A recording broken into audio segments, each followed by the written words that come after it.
রাস্তার ধারে চায়ের দোকানে যেমন ব্রেড অমলেট কিংবা ডিম টোস্ট পাওয়া যায়, সেটাই আজ আমি আপনাদের আজকের এই ভিডিওর মাধ্যমে করে দেখাবো যে কিভাবে বাড়িতেই আপনারা তৈরি করে ফেলতে পারবেন। বাই দ্য ওয়ে, আপনারা দেখছেন ডাকুয়ার রান্নাঘর, আর সঙ্গে আছি আমি প্রিয়াঙ্কা। আর আজকের রেসিপি ডিম টোস্ট। ডিম টোস্ট করার জন্য আমি প্রথমে নিয়ে নিয়েছি একটা বড় সাইজের পেঁয়াজ। এই পেঁয়াজটাকে খুব ভালো করে চপ করে নিতে হবে। আপনারা চেষ্টা করবেন এই ডিম টোস্টের জন্য যতটা সম্ভব পেঁয়াজটাকে খুব ভালো করে কুচিয়ে নেওয়ার, ফলে পেঁয়াজটা খুব ভালো সিদ্ধ হবে এবং আপনার কুক করতেও খুব একটা বেশি টাইমও লাগবে না। পেঁয়াজটা চপ করে নেওয়ার পরে এটাকে একটি পাত্রে তুলে নেবেন। এরপরে আরও নেব আমি দুটো লঙ্কা কুচি করে। আমি এখানে দুটো লঙ্কা নিয়েছি, আপনারা আপনাদের পরিমাণ মতন অবশ্যই লঙ্কা ব্যবহার করবেন। যারা যেরকম ঝাল পছন্দ করেন ঠিক সেরকম লঙ্কাটাকেও কিন্তু খুব ভালো করে কুচি করে নিতে হবে। লঙ্কা কোচানো হয়ে গেলে লঙ্কার দানাগুলো বাদ দিয়ে লঙ্কাটাকে তুলে নেব। এরপরে অবশ্যই স্বাদ মতো নুন দিতে ভুলবেন না। আর সঙ্গে দিয়ে দিচ্ছি আমি ডিম। আমি এখানে দুটো ডিম ফেটিয়ে নিচ্ছি। আপনারা চাইলে এখানে একটা ডিম কিংবা তিনটে ডিমও নিতে পারেন, সেটা আপনাদের পরিমাণ মতন নিয়ে নেবেন। এরপরে এই ডিমটাকে খুব ভালো করে মিশিয়ে নেব পেঁয়াজ আর লঙ্কার সঙ্গে, যেন সমস্ত উপকরণগুলো খুব ভালো করে মিশে যায়। ডিমটা ফেটানো হয়ে গেলে আমি এটাকে একটা সাইড করে রেখে দেব। আর এই ডিম টোস্টের জন্য যেটা সব থেকে আগে লাগবে সেটা হলো পাউরুটি।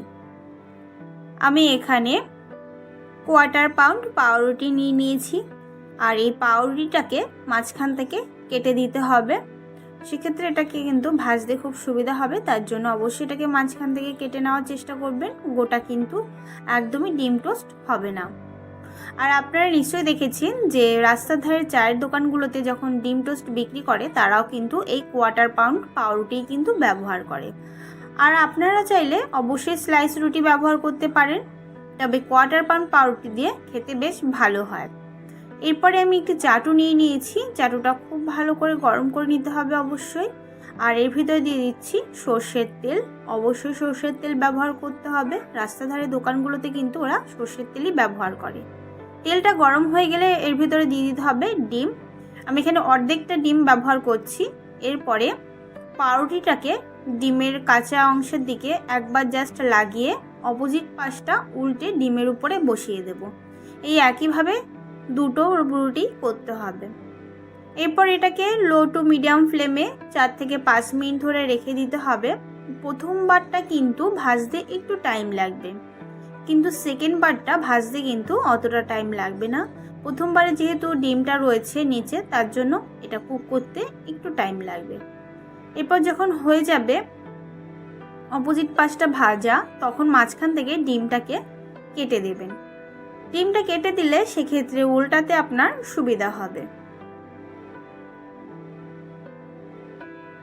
এরপরে ডিমটাকে উল্টে অপোজিট পাশটা আপনার 2 থেকে 3 মিনিট মতন লো ফ্লেমে রেখে দিলেই আপনার ডিম টোস্ট কিন্তু সম্পূর্ণ তৈরি হয়ে যাবে।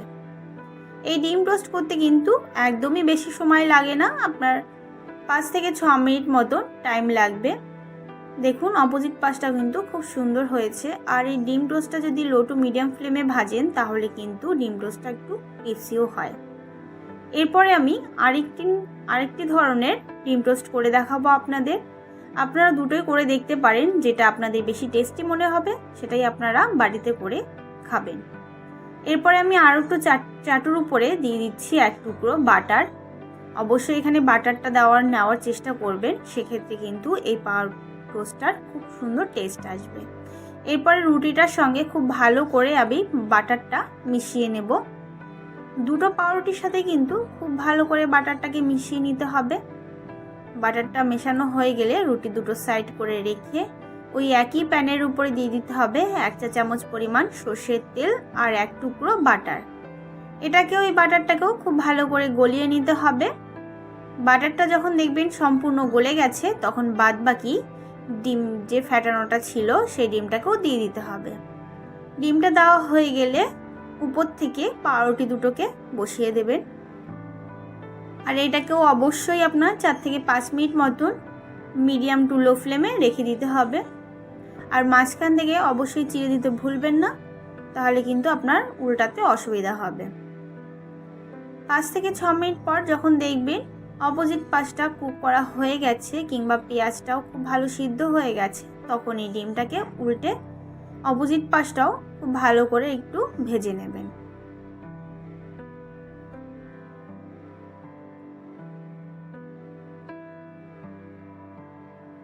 ভাজা হয়ে গেলে অবশ্যই একটি পাত্রে তুলে নেবেন।